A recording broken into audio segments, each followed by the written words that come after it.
अस्सलाम वालेकुम। खांसी, नज़ला, ज़ुकाम, बंद नाक से पाएँ फ़ौरी आराम, फ्लू, बुखार और गले की सोजिश का मौसर और कुदरती हल जोशांदा। ये देखें, बहुत ही बेहतरीन जोशांदा बाज़ार से बना बनाया मिलता है। इसमें इंग्रेडिएंट जो हैं वो सारे के सारे ऊपर शो किए हुए हैं। जो लोग देसी जड़ी बूटियों का इस्तेमाल करते हैं उन्हें बहुत अच्छी तरह पता होगा कि इसके अंदर क्या क्या चीज़ें शामिल हैं। बेसिकली इसे उन्नाब का कावा कहते हैं। उन्नाब की जैसे रेड रेड से आपको फ्लावर से नज़र आ रहे हैं, ये होते हैं उन्नाब का कावा। ये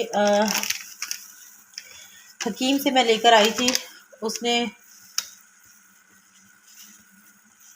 हमें दिया क्योंकि नज़ला ज़ुकाम खांसी वगैरह जो है वो बहुत ज़्यादा आजकल फैल रहा है। बहुत ज़्यादा एलर्जी जो है वो देखने में आ रही है। इसके ऊपर सारी जड़ी बूटियों के नाम भी लिखे हुए हैं। ये देखिए, ये इनके नाम हैं, इनको आप पढ़ सकते हैं। यहाँ पे बहुत ज़्यादा वाज़ेह नहीं हो रहे हैं। कॉर्डिया लेटिकोरा, फ्रूट यूपे, जिस्पस, जजोबा। जजोबा इसी उनाब को कहते हैं। इसके अलावा ये देखें और भी सारे, ग्लाइसरेजिया, उनास्मा, ये सारे के सारे नाम लिखे हुए हैं जड़ी बूटियों के। तो हमदर्द का है ये, और ये बहुत ही ज़बरदस्त जोशांदा होता है। जब आपको सर्दियों में किसी भी किस्म के खांसी, नज़ला, ज़ुकाम जो कि ख़त्म ना होने पे आ रहा हो, एक को लगता है, फिर दूसरे को लगता है, फिर तीसरे को लगता है, इस तरह एलर्जी जो मुसलसल सारे घर में फैली होती है, तो उस वक़्त हम इस जोशांदे का इस्तेमाल करते हैं। उनाब का जोशांदा इसको कहते हैं। और इसको क्या करना होता है, इसका तरीका इस्तेमाल ये होता है कि इसको आप एक दफ़ा बनाएंगे, सारा का सारा पूरा पैकेट, काफ़ी सारा इसके अंदर था, ये देखिए मैंने सारा का सारा इसमें डाल दिया है। और साथ में 4 गिलास फुल भर के पानी लेंगे। इसको फिर आप तकरीबन 10 से 15 मिनट तक जोश देंगे, तो ये हाफ़ रह जाएगा, यानी 3 से 4 कप जो है तकरीबन ये कावा रह जाएगा। तो फिर आप इसको इस्तेमाल करेंगे। कोई भी खांसी का सिरप हो, उसको आप इसके अंदर डालकर यूज़ कर सकते हैं, तो उसका इफ़ेक्ट जो है वो डबल हो जाता है इस जोशांदे के साथ। और नज़ला, ज़ुकाम, खांसी जो किसी सूरत में नहीं जा रही होती, वो भी ख़त्म हो जाती है।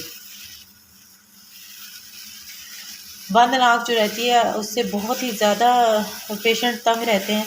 इसके लिए देखें, इसमें उबाल आ चुका है। अब इसका हम जो है चूल्हा थोड़ा सा हल्का कर देंगे और इसको थोड़ी 15 मिनट तक कम से कम इसको बॉईल करेंगे।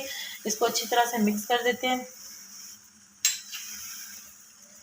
ताकि इसके जो इंग्रेडिएंट्स हैं वो सारे के सारे अच्छे से इसमें हल हो जाए और उसका असर जो है वो इस कावे के अंदर आ जाए। तो बेसिकली मैं आपको ये रैपर इसलिए दिखा रही हूँ कि इसके अंदर सारे इंग्रेडिएंट्स भी मौजूद हैं, और ये आपको इसी तरह ही बना बनाया मिलता है। और ये आपको इसी तरह लेना है क्योंकि इसमें जो क्वांटिटी है वो हिकमत के हिसाब से इसमें मिली होती है, और इसका असर बहुत ज़बरदस्त होता है। 3 दिन तक आपको इसको मुसलसल इस्तेमाल करना है, और इस तरह इस्तेमाल करना है कि एक दिन में आपने सारा पैकेट यूज़ कर लिया, दूसरे दिन आप फिर दोबारा से उसी जो ये बचेगा इसके अंदर से कावा आप यूज़ कर लेंगे। जो मटेरियल बच जाएगा उसको दूसरे दिन फिर पकाएंगे 4 गिलास पानी डाल के, और उसको आधा पका के फिर उसको यूज़ कर लेंगे नेक्स्ट डे। फिर तीसरे दिन उसी मटेरियल को दोबारा से आप बनाएंगे। उसकी वजह ये होती है कि ये सारा का सारा मटेरियल का असर जो है वो पानी के अंदर आ जाता है, कावे के अंदर आ जाता है, और फिर कावा का असर जो है वो बहुत ही अच्छा होता है। तो आप ज़रूर इस्तेमाल करें इस कावे को, और खांसी, नज़ला, ज़ुकाम, बंद नाक से पाएँ फ़ौरी आराम। इसके अलावा बुखार हो, गले की सोजिश हो, जैसे गला जो है वो बहुत ज़्यादा बंद हो रहा होता है, टॉन्सिल्स की कैफियत होती है, कुछ भी निगलने में बहुत ज़्यादा मुश्किल होती है, खाना जो भी हम खाते हैं, इवन कि पानी पीना मुश्किल होता है, तो उसके लिए ये बेहतरीन इलाज है। ज़रूर इस्तेमाल करें। मुझे दुआ में याद रखें। अल्लाह हाफिज़।